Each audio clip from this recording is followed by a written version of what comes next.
I was kind of bored, so while I was playing Tomb Raider 1 once again, I figured I might give you my list of the top 5 hardest levels in Tomb Raider 1. Even though the game itself is relatively easy in comparison to the sequels, that doesn't mean it doesn't have its fair share of tough levels. So without further ado, let's name these 5 tough levels right now, shall we?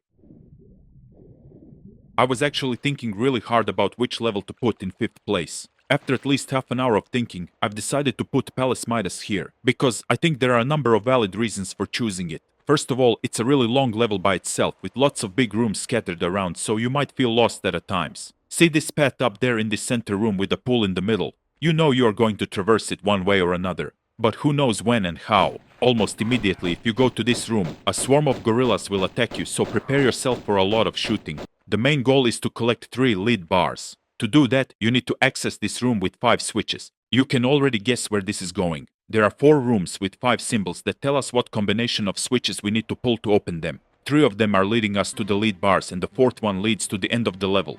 2 of 3 paths to lead bars are pretty short, as you can see. You need to avoid dangers such as fire or spikes in a single room. Seems easy, but the fire snuff of these fires lasts for a very short period of time. That means you need to be precise and quick, otherwise you'll get burned. The room with spikes is easier, but even then I managed to impale myself here and there. 3rd door is the one that will walk you through everything, from aqueducts full of alligators, to more gorillas, lions and so forth, just so you can grab this last lead bar conveniently placed on the roof. You would think that this is it. Put the lead bars in these slots, and you are fine. But no, something is missing. When I was a kid playing this, it took me ages to figure out that you need to turn them into gold. How? By approaching this big hand of the Midas statue. Be careful, since it's very easy to get onto that same hand and turn the entire Lara Croft into a golden statue. Well, one of the achievements requires you to do so, so I guess that curiosity can kill the cat this time. Now it's time to finish the level.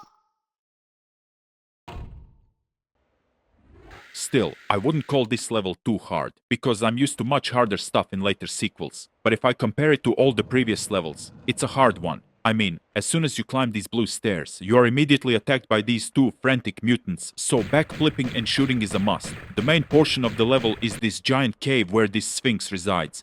This is where you need to climb these pillars to pull the switch. Be careful, because one wrong move brings you to impending death by falling. And of course, as soon as you pull the lever, a flying red mutant comes out of nowhere, so you need to shoot him before he approaches too close, because he might push you off the cliff. Repeat that for the other side and pull the same switch and another flying mutant. The level can't fool us twice now, can it? We know that a flying bastard will appear out of nowhere. You might notice something in the air as you climb along. This level has one secret, and that's the one. Yes, you have an invisible platform that you can grab onto by performing a running jump towards it. Intentional or not, this is the beginning of the Tomb Raider games taking a piss at you when you least expect it. The first goal in this level is to collect 2 golden anks. Of course, each room containing ank also has a mutant centaur just to spice things up.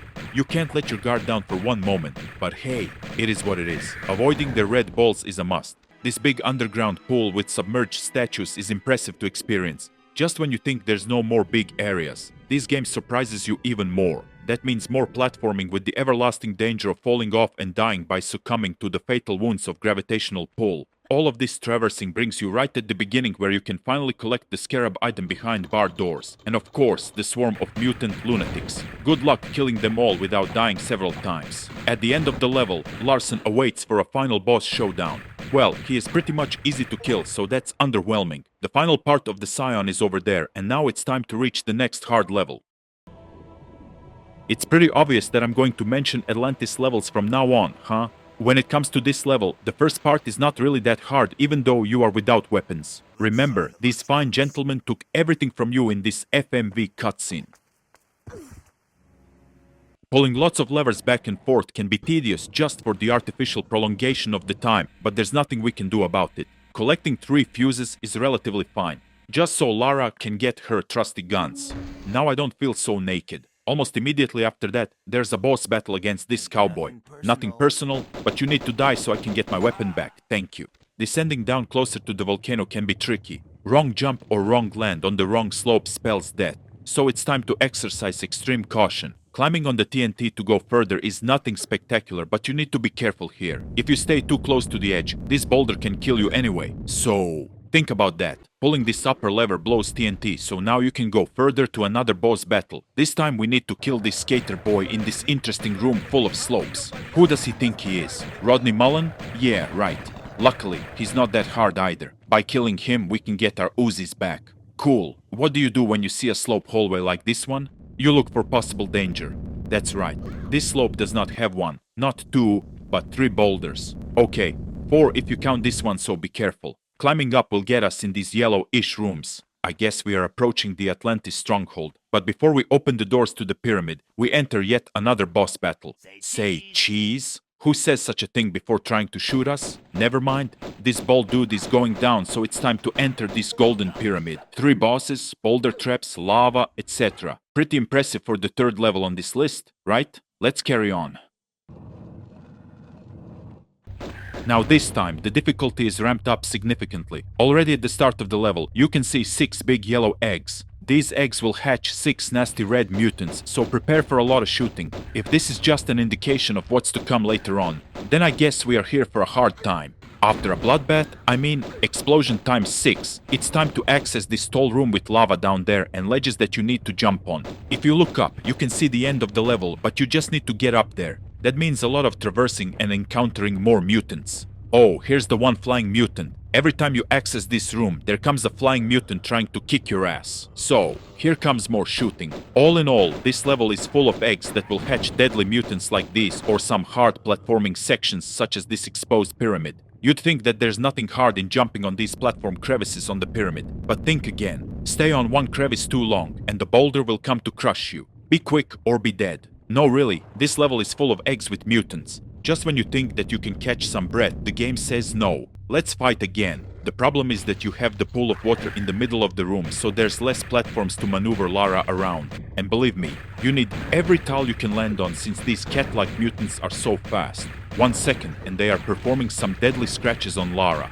You can also notice that the level looks like one big alien lair, or that you are swallowed inside some big intestine system. Look at these pulsating walls. Look a bit scary and gross at the same time. But don't admire that vulgar display of monstrosity for too long because you'll encounter even more eggs. That's just too much now, isn't it? Come to think of it, Atlantis was always portrayed in many stories as a very advanced civilization with nice cities riddled with technology, like ancient Greece on steroids or something. This looks like a hell mixed with the slaughterhouse full of grotesque monsters. This level gives Resident Evil a run for its money. If there's no eggs, and thus mutants to be found, the level will make sure to reintroduce the arrows, boulders, and spiked doors, all combined. Now give me a break, will you? Oh yeah, you know what else this level has? A doppelganger. This red mutant-like clone of Lara behaves exactly like Lara. A cool twist near the end of the level. Shooting it will deplete Lara's energy, so how do we kill it?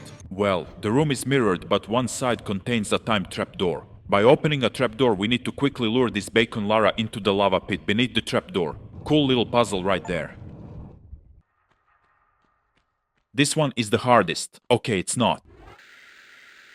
When a level starts with the hardest boss battle in the entire game, you know it's gonna be tough.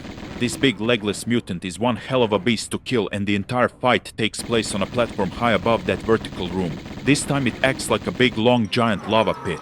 Going over the edge and falling down can initiate Lara's triple scream, an achievement because of that, so not all is lost. 800 Uzi bullets or so away, and the bastard is done for. It's really not an easy thing, so don't be surprised if you lose your life a dozen times. After the defeat, it's time to get back to the room with the Scion rotating in the middle. For starters, this level will lure you into the false sense of security by moving this platform first. It's not really a puzzle, just a slight hassle. Then you jump over this little lava creek left and right, which is still relatively easy. But then comes a boulder frenzy. Almost every single hallway like these will contain a boulder, so if you are not careful, you'll become a human pancake.